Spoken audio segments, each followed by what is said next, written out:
નમસ્કાર મિત્રો, શું સવારે ઉઠતા જ ઘૂંટણમાં જકડણ અનુભવાય છે?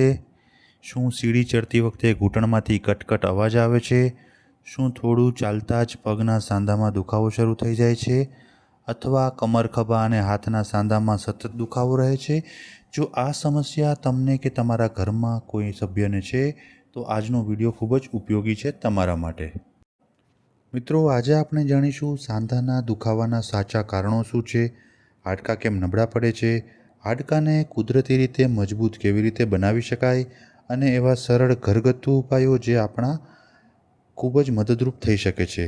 તો મિત્રો, આજનો આ વિડીયો તમે સ્કીપ કર્યા વગર ચોક્કસપણે છેલ્લે સુધી જોજો, કારણ કે છેલ્લે હું એક એવી વાત જણાવવા જઈ રહ્યો છું જે સાંભળીને તમે ચોંકી જશો. તો આગળ વધીએ આજના વિડીયોમાં. પણ આગળ વધતા પહેલાં મિત્રો, તમે આ ચેનલ પર નવા હો અથવા તો હજુ સુધી આ ચેનલને સબસ્ક્રાઈબ ન કરી હોય તો કૃપા કરીને ચેનલને સબસ્ક્રાઈબ કરો અને બાજુમાં આપેલા બેલ આઇકન ઉપર ક્લિક કરી ઓલ બટન દબાવી દો, જેથી આવનારા મારા તમામ વિડીયોઝની તમને ઇન્સ્ટન્ટ નોટિફિકેશન તમારા મોબાઈલ કે લેપટોપમાં મળતી રહે. ચાલો મિત્રો, આગળ વધીએ આજના આપણા વિડીયોમાં. સૌપ્રથમ જાણીએ સાંધા શું છે. આપણા શરીરમાં જ્યાં બે હાડકાં મળે છે તેને સાંધો અથવા તો જોઈન્ટ કહેવામાં આવે છે. આ સાંધાની મદદથી આપણે ચાલી શકીએ છીએ, દોડી શકીએ છીએ, બેસી શકીએ છીએ, હાથ ઊંચા કરી શકીએ છીએ અને રોજિંદા કામ સરળતાથી કરી શકીએ છીએ. સાંધા વચ્ચે એક નરમ પડ હોય છે જે હાડકાંને એકબીજા સાથે ઘસતા અટકાવે છે. જ્યારે આ પડ ઘસાવા લાગે છે અથવા તો સોજો આવે છે ત્યારે દુખાવો થાય છે. મિત્રો, સાંધાના દુખાવાના મુખ્ય કારણો.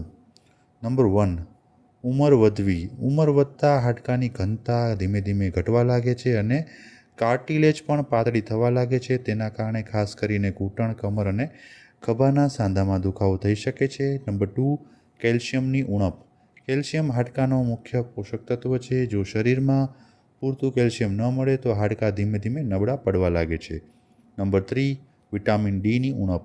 ઘણા લોકો પૂરતો સૂર્યપ્રકાશ લેતા નથી. વિટામિન ડી વગર શરીર કેલ્શિયમને સારી રીતે શોષી શકતું નથી, તેથી હાડકાં નબળા પડે છે. નંબર 4, વધારે વજન. વધારે વજનનો સીધો ભાર ઘૂંટણ અને પગના સાંધા પર પડે છે. તેના કારણે ઘસારો ઝડપથી વધી શકે છે.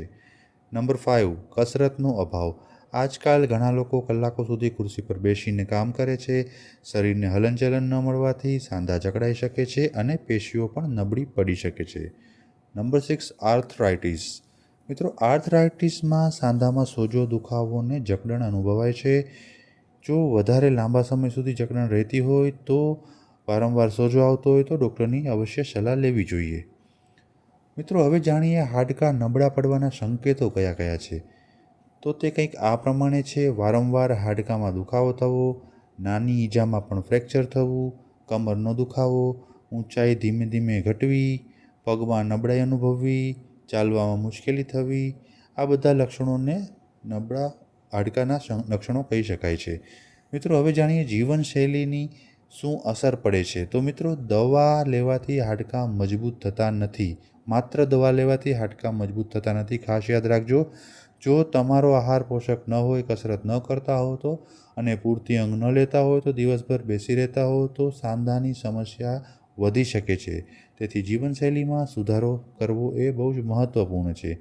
આજથી જ શરૂ કરો આ 5 સારી આદતો, જેનાથી હાડકાં મજબૂત થઈ શકે છે.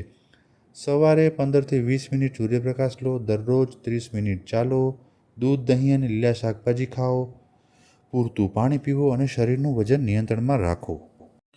મિત્રો, હવે જાણીએ હાડકાં મજબૂત કરવાના અને સાંધાના દુખાવાને દૂર કરવાના કેટલાક ઘરગથ્થુ ઉપાયો. તો નંબર 1, હળદર. મિત્રો, આયુર્વેદમાં હળદરને ખૂબ જ મહત્ત્વ આપવામાં આવ્યું છે. હળદરમાં કર્ક્યુમિન નામનું તત્વ હોય છે. શરીરમાં સોજો ઘટાડવામાં મદદરૂપ થઈ શકે છે. જો ઘૂંટણ, ખભા અથવા કમરના સાંધામાં દુખાવો રહેતો હોય તો રાત્રે સૂતા પહેલાં 1 ગ્લાસ ગરમ દૂધમાં અડધી ચમચી હળદર નાખીને પી શકાય. યાદ રાખો, હળદર કોઈ ચમત્કારી દવા નથી, તે માત્ર સ્વસ્થ જીવનશૈલીનો એક ભાગ છે. નંબર 2, મેથીના દાણા. મિત્રો, મેથીમાં ફાઇબર, આયર્ન અને અન્ય પોષક તત્વો હોય છે.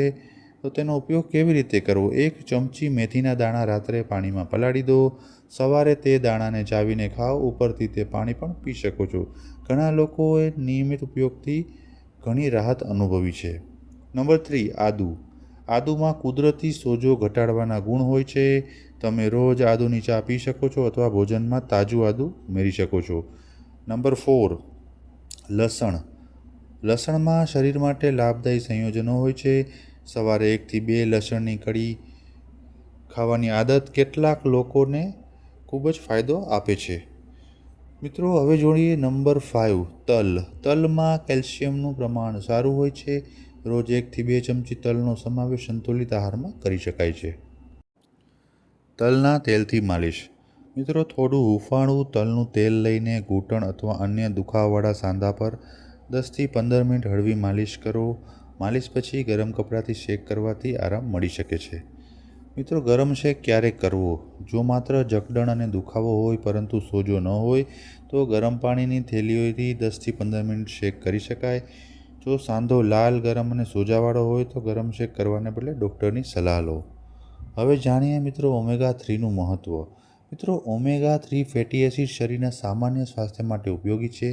તે માટે આહારમાં આ વસ્તુઓનો સમાવેશ કરી શકાય છે. અળસીના બીજ, અખરોટ, ચિયા સીડ્સ આ બધું ઓમેગા-3નું એક અદ્ભુત સ્ત્રોત છે. મિત્રો, હવે જાણીએ પૂરતું પાણી પીવું. ઘણા લોકો પૂરતું પાણી પીતા નથી. શરીરને હાઇડ્રેટ રાખવાથી સમગ્ર સ્વાસ્થ્યને ટેકો મળે છે. દરરોજ પૂરતું પાણી પીવાની આદત સારી છે. મિત્રો, હવે એક સૌથી મોટી ભૂલ વિશે જાણીએ તો ઘણા લોકો દુખાવો ઓછો થતાં તરત જ કસરત બંધ કરી દે છે અથવા પોતાની મરજીથી દવા લેવાનું બંધ કરી દે છે. આવી ભૂલ લાંબા ગાળે નુકસાન કરી શકે છે. મિત્રો, હવે જાણીએ કે હાડકાં મજબૂત કેમ રાખવા જોઈએ. ઘણા લોકો ત્યારે જ હાડકાં વિશે વિચારે છે જ્યારે ઘૂંટણમાં દુખાવો શરૂ થાય અથવા ફ્રેક્ચર થાય. પરંતુ હાડકાં મજબૂત રાખવાની શરૂઆત યુવાનીથી જ કરવી જોઈએ. મજબૂત હાડકાં માત્ર ચાલવા ફરવા માટે જ નહીં પરંતુ આખા શરીરના સંતુલન અને દૈનિક કાર્ય માટે પણ જરૂરી છે. હાડકાં માટે સૌથી મહત્ત્વપૂર્ણ ખોરાક. તો મિત્રો, તેમાં નંબર 1 છે કેલ્શિયમ. કેલ્શિયમ હાડકાં અને દાંત માટે સૌથી મહત્ત્વનું ખનિજ છે. કેલ્શિયમના સારા સ્ત્રોત છે દૂધ, દહીં, છાશ, પનીર, તલ, રાગી અને લીલા શાકભાજી. રોજિંદા આહારમાં આ વસ્તુઓનો સમાવેશ કરવાથી હાડકાંના સ્વાસ્થ્યને ટેકો મળે છે. Number 2, vitamin D. જો શરીરમાં વિટામિન ડીની ઉણપ હોય તો કેલ્શિયમનું શોષણ યોગ્ય રીતે થતું નથી. વિટામિન ડી મેળવવાના રસ્તા: સવારે 15 થી 20 મિનિટ સૂર્યપ્રકાશ લો. ડૉક્ટરની સલાહ મુજબ સપ્લિમેન્ટ લો. વિટામિન ડી યુક્ત ખોરાક ખાઓ. Number 3, magnesium. મેગ્નેશિયમ હાડકાં અને સ્નાયુઓ માટે ખૂબ જ જરૂરી છે. તેના સારા સ્ત્રોત આ પ્રમાણે છે: બદામ, કાજુ, કોળાના બીજ, પાલક, દાળ. Number 4, protein. મિત્રો, હાડકાં સાથે જોડાયેલી પેશીઓને મજબૂત રાખવા માટે પૂરતું પ્રોટીન જરૂરી છે. પ્રોટીનના સ્ત્રોત છે દાળ, કઠોળ, ચણા, રાજમા, દૂધ અને દહીં.